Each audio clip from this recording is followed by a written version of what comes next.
Hey my listeners, how are you? I hope so you're doing well. वैसे thank you so much इतना सारा प्यार देने के लिए एंड फाइनली आ चुके हैं आप लोगों के लिए डेविल की मोहब्बत का नेक्स्ट एपिसोड। तो चलिए इसे शुरू करते हैं बिना किसी देरी के एंड आई विल ट्राई कि मैं बहुत ही लॉन्ग बनाऊँ इस एपिसोड को। अब तक की कहानी में आप लोगों ने सुन लिया था कि संजना जिसकी स्पीच पूरी तरह से ख़राब हो चुकी थी और कचरा भी उसने खुद ही किया था, अब अर्नब को देखकर उसकी हालत इतनी ज़्यादा ख़राब हो जाती है कि वह स्टेज पे अपने माइक को लेकर एकदम से कांप उठती है, जैसे अर्नब उसे आकर खा ही जाएंगे। अर्नब के साथ आई कांटेक्ट करने की तो संजना की हिम्मत हो नहीं रही थी, मगर अर्नब जो लगातार उसी को देखे जा रहे थे और इसकी वजह से वह अपने स्पीच को और ज़्यादा कंटिन्यू भी नहीं कर पाती। और ज़्यादा एम्बेरस ना होने के लिए वो अपनी स्पीच को वहीं पर ड्रॉप करती है और स्टेज से उतर जाती है। वहीं सारे टीचर्स जो आपस में गॉसिप करने लगे थे, जहां अग्रवाल साहब ने बड़े शान से कहा था कि ये हमारे कॉलेज की सबसे टैलेंटेड स्टूडेंट है, वहीं अर्नब उन्हें टॉन्ट करते हुए कहते हैं तो ये है आपकी टैलेंटेड स्टूडेंट। अब अग्रवाल साहब को भी बड़ा अजीब लगा था कि आखिर संजना को हो क्या गया अचानक से।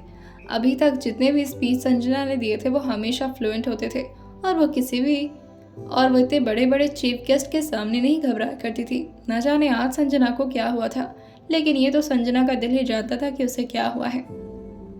वहीं जैसे ही संजना अपनी सीट पर वापस आकर बैठती है, उसके ठीक बगल में महर बैठा हुआ था। महर जो उसके बाल को हल्का सा खींचते हुए कहता है पूरा पोपट करवा दिया, अपना तो इंसल्ट करवाई तुमने, मेरा भी करवा दिया।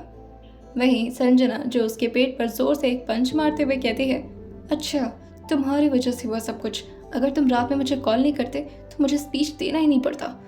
ओह गॉड, सब लोग किस नज़र से घूर रहे हैं मुझे, ऐसा लग रहा है कि सब मेरा मजाक उड़ा रहे हैं। महर जज से कहता है मैंने कितने बार कहा था रिवाइज कर लो, याद कर लो, लेकिन नहीं, तुम्हें तो सब कुछ ऑलरेडी याद रहता है। संजना जो कहती है मुझे याद करने की ज़रूरत ही नहीं थी, मैं तो ऐसे ही बोल देती हूँ स्पीच, पता नहीं क्या हो गया था मुझे। वही महर जो उससे कहता है पता नहीं क्या हो गया था मुझे। अब अर्नब को भी इतना यूनिक परफॉर्मेंस देखने के बाद सारे स्मूथ परफॉर्मेंस पसंद नहीं आ रहे थे। वैसे तो बाकी के प्रोग्राम्स अच्छे से चल रहे थे, बच्चे आकर उनके सामने कोई डांस कर रहे थे तो कोई सिंगिंग कर रहे थे, मगर अर्नब को सबसे यूनिक परफॉर्मेंस संजना का ही लगा था। उनकी निगाहें तो इस वक्त भी संजना को इधर उधर ही ढूंढ रही थी, मगर अब अर्नब वहाँ के डायरेक्टर थे तो ऑब्वियसली वो इधर उधर घूम कर तो देख नहीं सकते थे। अब बाकी चीज़ें उन्हें बोरिंग लगने लगी थी तो वो और ज़्यादा यहाँ पर रहना सही नहीं समझते और वो तुरंत ही उठ जाते हैं। उनके उठते ही तुरंत ही अग्रवाल साहब भी उठ जाते हैं और वो लोग सेमिनार हॉल से बाहर निकलने लगते हैं। वहीं स्टेयर पर चढ़ते वक्त अर्नब की नज़र एक लड़की पर जाती है, जहां हर लड़की खुद ही अर्नब को घूर रही थी। वहीं एक लड़की जिसने अपने चेहरे पर दोनों हाथ को रखा हुआ था, जैसे वो अपने चेहरे को छुपाने की कोशिश कर रही हो, और फिर से ये हरकत संजना को बहुत यूनिक बना देती है। अर्नब वहाँ पर रुकते तो नहीं, मगर उनकी स्पीड चलते चलते थोड़ी सी स्लो हो जाती है और वो एक बार संजना को देखते हैं और फिर वो वहाँ से निकल जाते हैं। वहीं संजना को भी अब यहाँ पर ज़्यादा देर नहीं रुकना था। वो भी महर से कहती है मुझे और ज़्यादा एम्बेरसमेंट नहीं कराना, सारे बच्चे मजाक उड़ा रहे मेरा, चलो यहाँ से चलते हैं। महर जो कहता है हाँ चलो, बहुत इंसल्ट हो गई भाई, बहुत बेइज्जती हो गई। संजना जो उसका हाथ थोड़ा खींचते हुए कहती है बेइज्जती उसकी होती है ना जिसकी इज्जत हो, और तुम्हारी कौन सी बड़ी इज्जत है यहाँ पर, बड़े आए कमिश्नर बन रहे हैं। वहीं संजना को अब पता था कि कॉलेज में अब बाकी टाइम भी प्रोग्राम ही चलेगा, तो वो और ज़्यादा अपना टाइम नहीं वेस्ट करना चाहती थी और वो तुरंत ही कहती है आई थिंक हमें कॉलेज से चलना चाहिए, वैसे भी यहाँ पर तो भी फंक्शन ही होंगे और आई डोंट थिंक सो कि इतना ज़रूरी है सारे फंक्शंस को अटेंड करना, है ना। महर भी कहता है हाँ वैसे भी मुझे दोस्तों के साथ पार्टी करनी है, चलो चलते हैं। वहीं संजना भी अपनी साड़ी को चेंज करके कुर्ती पहन लेती है और फिर महर के साथ बाहर निकल जाती है। अग्रवाल साहब जो अर्नब को उनका कैबिन दिखाते हुए कहते हैं सर ये आज से आपका कैबिन। अर्नब जो अपने पॉकेट में हाथ डालते हुए उनकी तरफ घूमते हैं और अग्रवाल साहब के साथ आई कांटेक्ट करते हुए अपनी भौं में चढ़ा कर कहते हैं अभी तो सिर्फ ये कैबिन मेरा हुआ है, जल्द से जल्द अगर आपने पैसे नहीं चुकाए तो पूरा का पूरा कॉलेज मेरा होगा। I hope you get this. और ये बोलकर अर्नब भी वहां से निकल जाते हैं। संजना जो महर के साथ ही बाहर निकली थी, वहीं अर्नब भी अपनी गाड़ी में बैठकर कॉलेज से बाहर निकल जाते हैं। उनकी गाड़ी जो इस वक्त मिश्रा ही ड्राइव कर रहे थे। संजना जो महर के साथ बाइक पर बैठकर जा रही थी कि तभी उसकी नज़र पड़ती है मेडिकल शॉप पर। वहां से उसे अपने भाई के लिए दवाई भी लेना था, जिसकी वजह से वो महर को रोकते हुए कहती है, एक मिनट रुको रुको रुको, मुझे दवाई लेनी है, थोड़ा सा वेट कर दो यहीं पर, मैं आती हूँ हाँ। और ये बोलकर वो तुरंत ही शॉप पर चली जाती है और पर्ची दिखाते हुए कहती है, ये दवाई चाहिए था भैया प्लीज़। वहीं जो शॉपकीपर थे वो संजना को देखकर कहते हैं, तुम फिर आ गई, तुम हमेशा बस दवाई मांगने आ जाती हो। देखो यहाँ पर दवाई फ्री में नहीं बट रहा है, पैसे लगते हैं यहाँ पर दवाई के। संजना जो कहती है, मम्मी ने बोला है कि वो 1 तारीख तक दे देंगी, प्लीज़ आप, बहुत ज़रूरी है, आप प्लीज़ दे दीजिए, हमेशा दवाई यहीं से तो जाती है। कि तभी उस शॉप के मेन सेठ जो संजना को देखकर कहते हैं, अगर मम्मी को पैसे देने होते तो अब तक दे चुकी होती, और पता चले हमारी दवाइयाँ लेकर तुम लोग फरार हो जाओ। पता है कितने का बिल बन चुका है तुम लोग के ऊपर?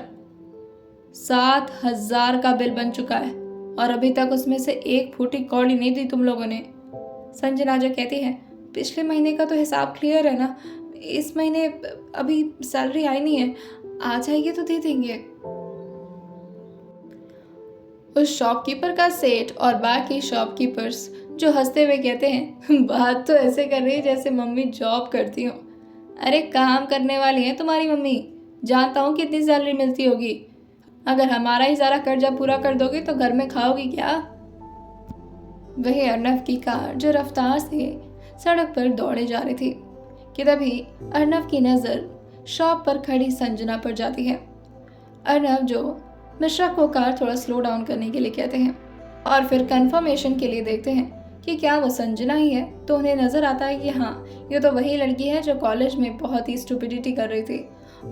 अर्नव के कहने पर मिश्रा तुरंत ही गाड़ी को रोक देता है। वहीं अर्नव जो संजना को देख रहे थे वो इस वक्त शॉपकीपर से बार्गेनिंग कर रही थी, या यूं कह लें कि वो रिक्वेस्ट कर रही थी। बाहर से तो ये दिख रहा था कि संजना शॉपकीपर से कुछ बात कर रही है, मगर संजना की आंखें पूरी तरह से भर जाती हैं जब शॉपकीपर उसे दवाई देने से मना कर देते हैं। संजना के पास इतने पैसे नहीं थे कि वो इतनी महंगी दवाई ले सके, तो मजबूरन उसे बिना दवाई लिए ही वापस आना पड़ता है। संजना जो वापस महर के पास आ जाती है, महर जो उसका सैड चेहरा देखकर कहता है, क्या वो दवाई नहीं मिली?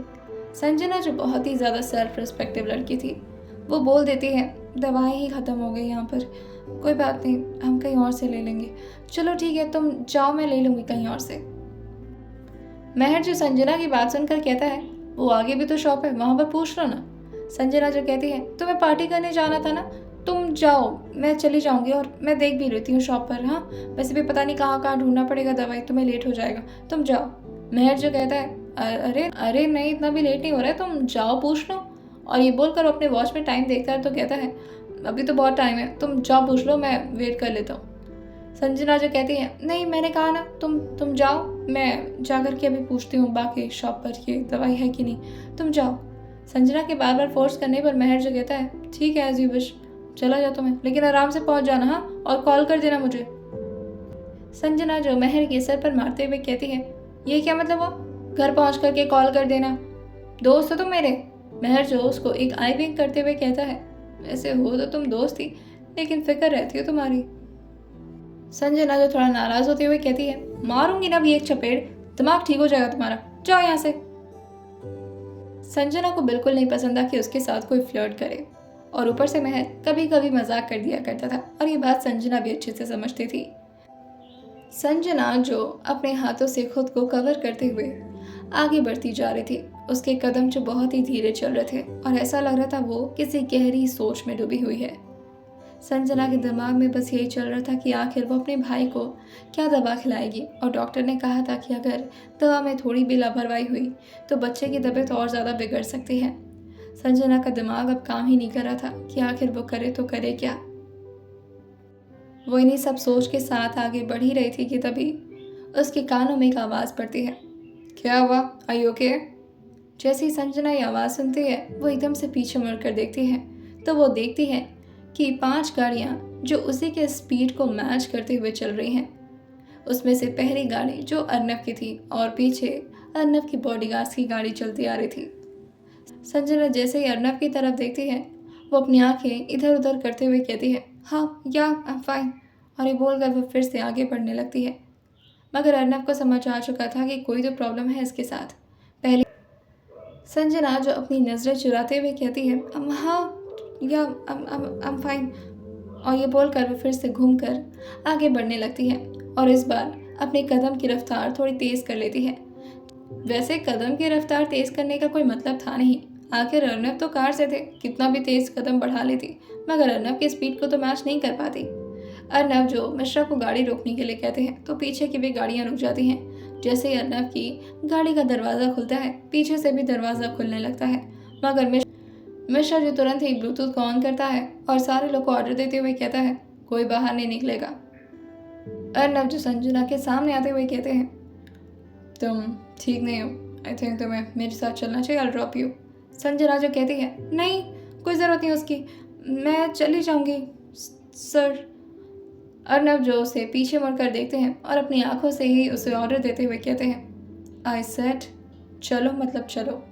संजना जो देखती है कि पीछे का ट्रैफिक जो पूरी तरह से जाम होता जा रहा है। अर्नब की ये 5 गाड़ियों ने ऑलमोस्ट रोड को ब्लॉक कर रखा था। संजना जो थोड़े घबराते हुए टोन में कहती है, आई थिंक आपको चलना चाहिए, ट्रैफिक जाम हो रहा है आपकी वजह से। अर्नब जो अपनी गाड़ी में आकर बैठ चुके थे और वो भी पीछे वाली सीट पर, वहीं वो संजना के लिए गेट अभी भी खुला रखे थे। वो उसको अंदर आने का इशारा कर देते हैं। संजना जो कहती है, मैं चली कि तभी अर्नब उसे फिर कहते हैं, तुम खुद चल रही हो या मैं हाथ पकड़ के बैठाऊं तुम्हें। संजना को समझ नहीं आता कि आखिर ये शख्स इतना फोर्स कैसे कर सकते हैं। संजना को भी अर्नब के बारे में अच्छे से पता था, इसी वजह से वो ज़्यादा हेजिटेट ना होते हुए बैठ तो जाती है, मगर बार बार अपने चेहरे को छुपाने की कोशिश करने लगती है। रास्ते पर इतना जाम लग गया था कि संजना और ज़्यादा वेट नहीं कराना चाहती और वो आकर अर्नब के बगल में बैठ जाती है और अपने चेहरे को अपने हाथों से ही ढकने की कोशिश करती है और विंडो की तरफ देखने लगती है। संजना जो एक चौराहे पर आते हुए कहती है, बस बस यहाँ से पास में ही है, चली जाऊंगी। अर्नब जो मिश्रा से कहते हैं, नहीं गाड़ी इनके घर के सामने जाकर रुकेगी, चलो बताओ एड्रेस कहाँ है तुम्हारा घर। संजना जो कहती है, उसकी क्या ज़रूरत है, मैं चली जाऊंगी ना। अर्नब जो कहते हैं, आई सेड कहाँ है तुम्हारा घर, बताओगी तुम। संजना जो मिश्रा को आगे के रास्ते बताने लगती है। संजना जो अपने घर का रियल एड्रेस बता देती है और उसके दिमाग से बात पूरी तरह से उतर जाती है कि अर्नब और मिश्रा ऑलरेडी उनका घर देख चुके हैं। जैसे ही मिश्रा ये सुनता है, वो चुपचाप से गाड़ी ड्राइव करने लगता है। वैसे तो वो कुछ कहने ही वाला था, मगर तभी अर्नब जो पीछे बैठे रियर व्यू मिरर से उसको आंख दिखा देते हैं। अर्नब ये बात पता लगाना चाहते थे कि क्या ये वही संजना है जो शेफ आंटी की बेटी है और जो कल पूरे टाइम मास्क लगाकर इधर उधर घूम रही थी, या कोई और। जैसे ही संजना का घर आता है, संजना के दिमाग में एकदम से क्लिक करता है कि कल तो ये दोनों लोग उसके घर आए थे और अगर वो इस टाइम इन लोग के सामने अपने घर गई तो ये लोग पहचान जाएंगे कि ये तो वही संजना है और संजना ये बिल्कुल भी होने नहीं देना चाहती थी। संजना जो गाड़ी से उतरती है और अर्नब को थैंक यू करते हुए कहती है, thank you so much sir, आपने इतना जहमत उठाया मेरे लिए, उसके लिए बहुत बहुत शुक्रिया। और ये बोलकर वो वहीं पर खड़ी होकर अर्नब को अपने हाथ दिखाकर बाय करने लगती है। अर्नब जो इस वक्त जाने के मूड में तो बिल्कुल नहीं थे, वो तो संजना की पोल खुलवाना चाहते थे। वो तुरंत ही गाड़ी से उतरते हैं तो पीछे सारे बॉडीगार्ड्स भी गाड़ी से तुरंत ही उतर जाते हैं और साथ ही अपने गन को लेकर आसपास पूरी तरह से एरिया को कवर कर लेते हैं। एक तो वो सोसाइटी मिडिल क्लास सोसाइटी थी और वो भी लोअर मिडिल क्लास, जहाँ पर इतनी चमकती धमकती और एक्सपेंसिव कार्स का आने की किसी को भी उम्मीद नहीं थी, जिसकी वजह से सारे मोहल्ले वाले बच्चे और साथ ही आंटी अंकल, मोहल्ले के आसपास के सभी लोग जो उसी गाड़ी की तरफ देखने लगते हैं। और साथ ही जैसे ही बॉडीगार्ड्स बाहर निकलते हैं और साथ ही वो भी बंदूक लेकर, तो बच्चे थोड़ा सा घबरा भी जाते हैं। वहीं अर्नब जो मिश्रा को ऑर्डर देते हुए कहते हैं, इन लोगों को कहो कि अंदर जाकर बैठें। मिश्रा जो तुरंत ही अपनी गाड़ी से उतरता है और सारे बॉडीगार्ड्स को ऑर्डर देते हुए कहता है, क्या कर रहे हो तुम लोग? हर वक्त ऐसा लगता है मिशन पे निकल रहे हो। अरे और ये नॉर्मल नहीं है यहाँ पर बंदूक लेकर घूमना। अंदर जाओ सबके सब। वहीं संजना जब अर्नब को बाहर आते हुए देखती है तो वो थोड़ा और ज्यादा घबरा जाती है कि आखिर अर्नब करना क्या चाहते हैं। संजना जो कहती है मैं बस जा रही हूँ अपने घर। अर्नब जो कहते हैं तो चलो चलते हैं। संजना जो उनकी तरफ मुड़कर देखती है और कहती है आप क्यों जाएंगे? आपको क्या करना है मेरे घर पर? अर्नब जो कहते हैं मुझे क्या करना होगा? मुझे कुछ नहीं करना, बस देखना है तुम कहाँ जा रही हो। संजना जो कहती है आप मुझ पर डाउट कर रहे हैं? आपको क्या लगता है मैं अपने घर नहीं जाऊंगी? अर्नब जैसे कहते हैं मैं तुम्हारा बॉयफ्रेंड हूँ या तुम्हारा हस्बैंड जो तुम पर शक करूंगा? तुम्हें जहाँ जाना तुम वहाँ जाओ, बस मैं देखना चाहता हूँ कि तुम जा कहाँ रही हो। संजना जो अर्नब की बात पर थोड़ा झुंझला सी जाती है, वो अपने घर से ठीक सामने वाले घर में जाने लगती है ताकि अर्नब को बिल्कुल भी अंदाजा ना हो कि आखिर संजना कहाँ रहती है और क्या वो सविता जी की बेटी है या नहीं। कि तभी एंट्री होती है सविता जी की और वो चिल्लाते हुए कहती हैं अरे संजना, उधर कहाँ जा रही हो? अपना घर इधर है, भूल गई क्या? जैसे ही संजना ये सुनती है वो एकदम से अपनी आंखें जोर से बंद कर लेती है और भगवान जी को याद करते हुए कहती है सारा बुरा वक्त आपको आज ही देना है मेरे साथ। क्या हो क्या रहा है आज? और ये बोलकर वो धीरे से पीछे मुड़ती है तो सविता जी उसका हाथ पकड़कर उससे कहती है कहाँ उधर जा रही हो? और तुम्हें भूल गई? अभी पिछली बारी तो लड़ाई की थी इनसे और फिर उन्हीं के घर में घुसे जा रही हो। वहीं आसपास के मोहल्ले वाले भी संजना को देखकर कहते हैं संजना, भूल गई तुम्हारा घर ये सामने वाला है। जैसे ही अर्नब ये सुनते हैं उनके चेहरे पर एक हल्की सी मुस्कुराहट आ जाती है, जैसे उन्होंने कोई जंग जीत ली हो। संजना जो एक बार धीरे से अपनी आंखों को उठाकर अर्नब की तरफ देखती है और उसका मुंह एकदम भीगी बिल्ली की तरह बन चुका था। वहीं जैसे ही सविता जी की नजर अर्नब पर जाती है और साथ ही इतनी ज्यादा गाड़ियों पर, तो वो एकदम से अर्नब की तरफ आते हुए खुशी खुशी कहती हैं आप कब आए? और आपने बताया नहीं कि आप आज आने वाले। मैं थोड़ा कुछ तैयार व्यार करके रखती। कि तभी अर्नब जो संजना की तरफ थोड़ा झुकते हुए कहते हैं तुम्हें बता देना चाहिए था कि मैं घर आ रहा हूँ। संजना जो कहती है मुझे कौन सा पता था कि आप घर आ रहे हैं। और संजना की आवाज़ जब पूरी तरह से बैठ चुकी थी, सविता जी जो कहती हैं तुम ठीक हो संजना? और आप बाहर क्यों खड़े, अंदर आइए ना। संजना तो बिल्कुल नहीं चाहती थी कि अर्नब अंदर आए। वो सविता जी से कहती है मम्मी इतने बिजी आदमी हैं, इन्हें काम होगा ना, वो बहुत काम करते हैं, आप जाइए, आपको हमारे घर पे आने की ज़रूरत नहीं है। और ये बोलकर वो अपनी मम्मी को लेकर अंदर जाने लगती है। सविता जी जो कहती हैं ये भी कोई तरीका है, मेहमान बाहर आकर खड़ा है और तुम कह रही हो कि अंदर मत आइए। संजना जो कहती है मैं तो उनके प्रॉफिट के बारे में बात कर रही थी। कि तभी अर्नब जो अपनी पॉकेट में हाथ डालते हुए थोड़ा स्मर्क करते हुए कहते हैं मेरे प्रॉफिट के बारे में अगर इतनी ही चिंता है तो मुझे अंदर आने दो संजना। और ये बोलकर वो एक हल्की से स्माइल पास करते हैं और अंदर आ जाते हैं। संजना का मूड एक तो इस बात पर डिस्टर्ब था कि आज उसने इतना का बड़ा स्पीच दे दिया, ऊपर से दिया भी अर्नब की वजह से था। अर्नब को देखकर उसे इतना ज्यादा घबराहट होती थी, ऊपर से आज तो अर्नब ने उसका चेहरा भी देख लिया था। और सबसे बड़ी बात कि उसे अपने भाई के लिए दवाई नहीं मिली थी। इतने सारे प्रॉब्लम्स के बाद अब उसकी मम्मी ने खुद ही अर्नब को घर के अंदर बुला लिया था। सविता जी अर्नब के लिए चेयर देते हुए कहती हैं हाँ बेटा बैठो। तुम भी बैठो संजना, तुम कॉलेज से आई हो ना, मैं पानी लेकर आती हूँ। संजना जो उस वक्त वहां पर बैठना नहीं चाहती थी और उसका दिमाग बस यही कह रहा था कि वो कैसे अपने भाई के दवाई के अरेंजमेंट करे। अर्नब जो उसके सामने आते हुए कहते हैं क्या वो परेशान लग रही हो? संजना जो अपनी नजरें झुकाकर कहती है नहीं ऐसा कुछ नहीं है। और ये बोलकर वो वहां से जाने वाली होती है कि अर्नब उसका हाथ पकड़कर कहते हैं मेडिकल शॉप पर क्या कर रही थी तुम? जैसे ही संजना ये सुनती है वो अपने हाथ को जबरदस्ती छुड़ाते हुए कहती है मेरा हाथ छोड़िए, दर्द हो रहा है। अर्नब जो कहते हैं इतना जोर से भी पकड़ा नहीं कि दर्द हो रहा है, वैसे तुम बता रही हो या नहीं? संजना जो कहती है आपको क्या मतलब इन सबसे? कि तभी संजना की बात सुनकर अर्नब जो उसकी कलाई को पकड़कर उसे थोड़ा जबरदस्ती अपनी तरफ खींचते हैं तो संजना थोड़ा डिसबैलेंस होकर आगे की तरफ आ जाती है और ऑलमोस्ट वो अर्नब के सीने से लड़ने वाली होती है कि वो अपने हाथ को अर्नब के सीने पर रख के थोड़े बैलेंस हो जाती है। अर्नब जो संजना के दूसरे हाथ को अपने सीने पर रखते हुए कहते हैं बस है मतलब तुमसे, बताओ। संजना जो कहती है उसकी कोई ज़रूरत नहीं है और वैसे भी मैं गई थी कुछ काम से, वो हो गया काम। और ये बोलकर वो फिर से अपनी कलाई छुड़ाने लगती है। अर्नब जो कहते हैं, कौन सी दवाई थी? संजना जो कहती है, कोई दवाई नहीं थी, और मुझे कुछ काम है, मुझे जाने दीजिए। कि तभी सविता जी जो अर्नब के लिए पानी लेकर आती हैं। अर्नब जो तुरंत ही संजना का हाथ छोड़ देते हैं। सविता जी ने देखा नहीं था कि अर्नब संजना क्या बात कर रहे हैं। वो अर्नब जी के सामने पानी लाते हुए कहती हैं, ये लो बेटा पानी पी लो, और ये लो मीठा गाजर का हलवा, देखो कैसा है। अर्नब को हमेशा से अपनी शेफ आंटी के हाथ का खाना बहुत पसंद था। वो सविता जी से कहते हैं, आपने बनाया होगा तो अच्छा ही होगा। कि तभी सविता जी जो कहती हैं, मैंने नहीं बनाया, मेरी बेटी संजना ने बनाया। जैसे अर्नब ये सुनते हैं, वो चेयर पर बैठते हुए अपने एक पैर को दूसरे पैर पर रखते हैं और संजना की तरफ घूरते हुए देखते हैं और कहते हैं, तो तुम खाना भी बनाती हो? सविता जी जो कहती हैं, अरे खाना बनाती है, कल यही तो गई थी आपके घर खाना बनाने। जैसे ही संजना ये सुनती है, वो एकदम से अपनी मम्मी का हाथ पकड़ लेती है और उसकी आंखें जोर से बंद हो जाती हैं। आखिर इस बात के बारे में सविता जी को बताने की क्या जरूरत थी?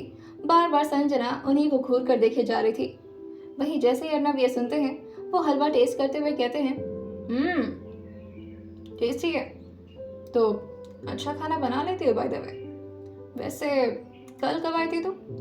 मैंने तो तुम्हें देखा नहीं। संजना जो कहती है, मैं वो मम्मी मुझे भूख लगी है, अब खाना निकाल देंगे क्या प्लीज? संजना की आवाज में घबराहट अर्नब को साफ नजर आ जाती है। अर्नब जो समझ रहे थे कि शायद संजना कोई तो बात ऐसी है जो छुपाने की कोशिश कर रही है। हाँ, वो बात अलग है कि उसे छुपाना ठीक से आता नहीं है। हाँ मैं निकालती हूँ खाना, और समर का भी खाना निकाल दे रही हूँ। अच्छा सुनो, समर की दवाई लेकर आए, उसको पहले दवाई दे दो, उसके बाद खाना खाना है ना उसको। जैसे ही संजना ये सुनती है, उसका चेहरा जो पूरी तरह निराश हो जाता है। सविता जी जो संजना से कहती हैं, क्या हुआ बेटा, दवाई खिला दो उसको। संजना जो अपना सर हाँ मिलाते हुए कहती है, हाँ मैं खिला देती हूँ। और ये बोलकर वो समर के रूम की तरफ जाने लगती है, मगर उसकी आंखें जो पूरी तरह से नम हो आई थी, आखिर वो अपने भाई को क्या जवाब देती। अर्नब जो संजना की आंखों से ही समझ जाते हैं कि मामला क्या है। संजना जो समर के रूम की तरफ जा ही पाती है कि अर्नब उसका हाथ पकड़कर उसे अपनी तरफ खींचते हुए कहते हैं, नाम क्या दवाई का? संजना जो कहती है, नहीं कुछ नहीं।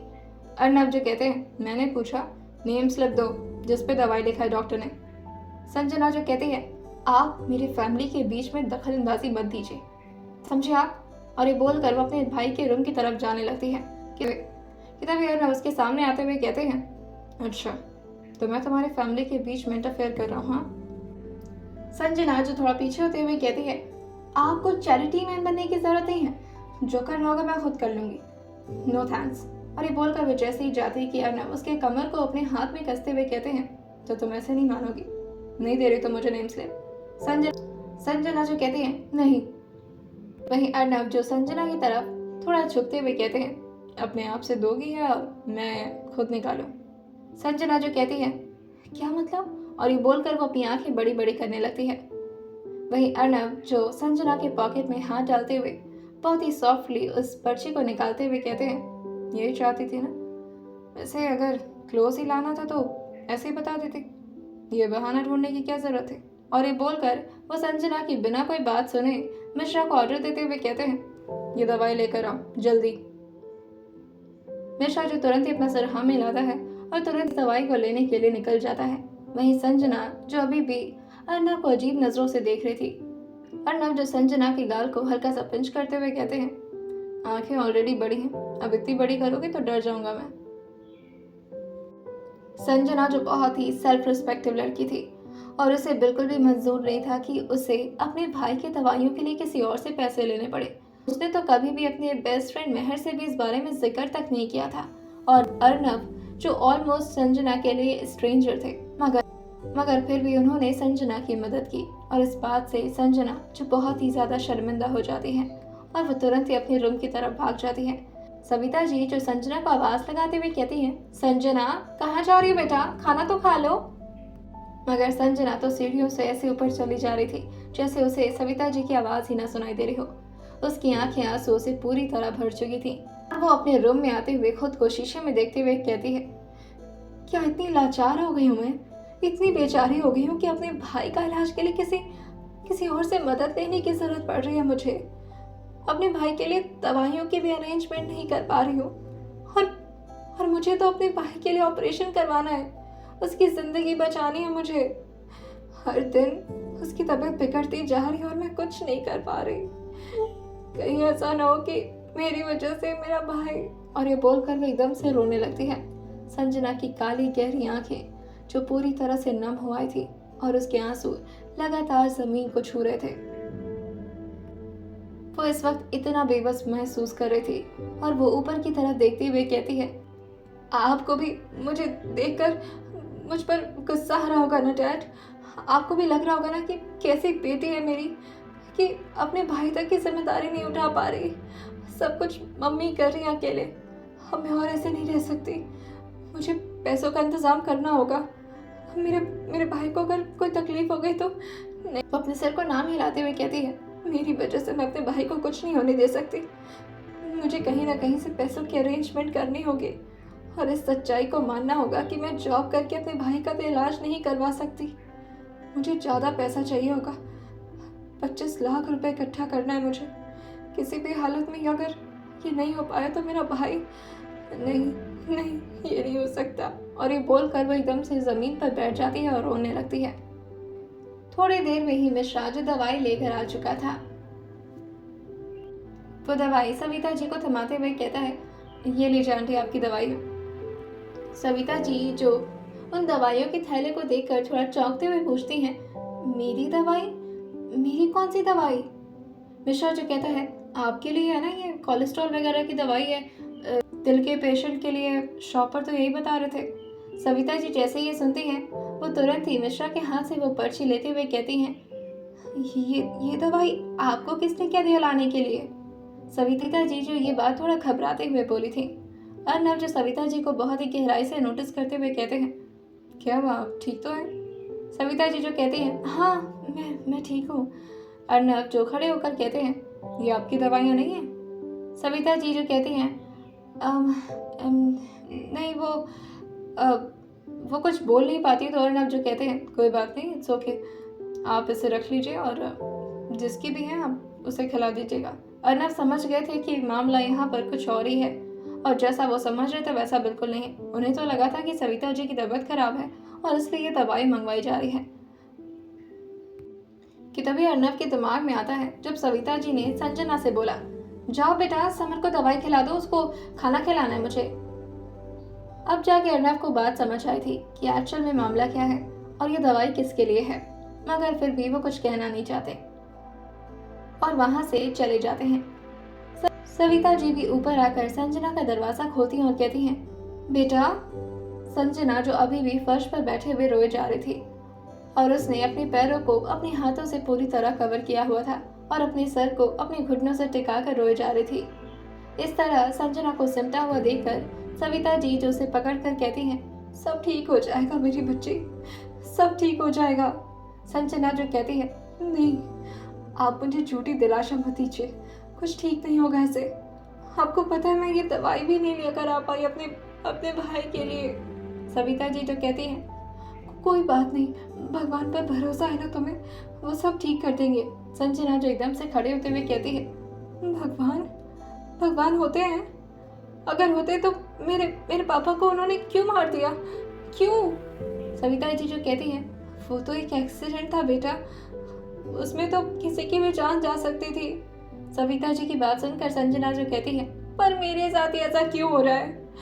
आपकी भी तबीयत ठीक नहीं है, घर की कंडीशन खराब है, पापा की डेथ हो गई और मेरा भाई, उसे दिल की बीमारी है। हाँ माँ, मैं आपको बता रही हूँ, मैं जॉब करके अपने भाई को नहीं बचा पाऊंगी। कुछ बड़ी रकम चाहिए हमें, तभी हमारा भाई ठीक हो पाएगा और जल्द से जल्द अगर ऑपरेशन नहीं करवाए तो उसके दिल का छेद बढ़ता जाएगा। डॉक्टर ने कहा था ना कि उसे ठीक करने के लिए हमें जल्द से जल्द ऑपरेशन करवाना ही होगा और हम तो उसके लिए दवाइयों की भी अरेंजमेंट नहीं कर पा रहे। और ये बोलकर वो एकदम से सविता जी को पकड़ के रोने लगती है। गेट खुल चुका था और साथ ही उसकी रोने की आवाज नीचे भी जा रही थी।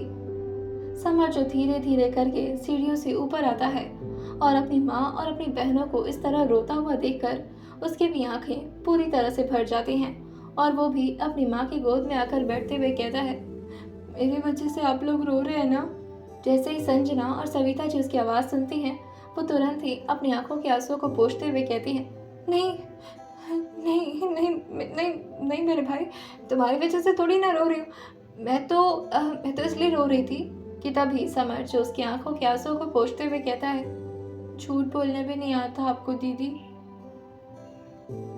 संजना जो इस बात को सुनकर तुरंत ही अपने भाई को अपने सीने से लगा लेती है। वहीं सविता जी भी दोनों के सर पर हाथ रखते हुए कहती हैं, सब ठीक कर देंगे भगवान, सब ठीक कर देंगे। लेकिन संजना ने अपने दिल में ठान लिया था कि अब तो सब कुछ ठीक उसे ही करना है। उसके डैड चले गए तो क्या हुआ, संजना तो है ना, वो अपने भाई को कुछ नहीं होने देगी। आइए जानते हैं आखिर क्या करेगी संजना अपने भाई के लिए। क्या बचा पाएगी वो अपने भाई को और कैसे करवाएगी वो अपने भाई के दिल का ऑपरेशन। आइए जानते हैं इससे आने वाले एपिसोड में और सुनते रहिए डेविल की मोहब्बत सिर्फ और सिर्फ स्टोरी विद सौम्या के साथ।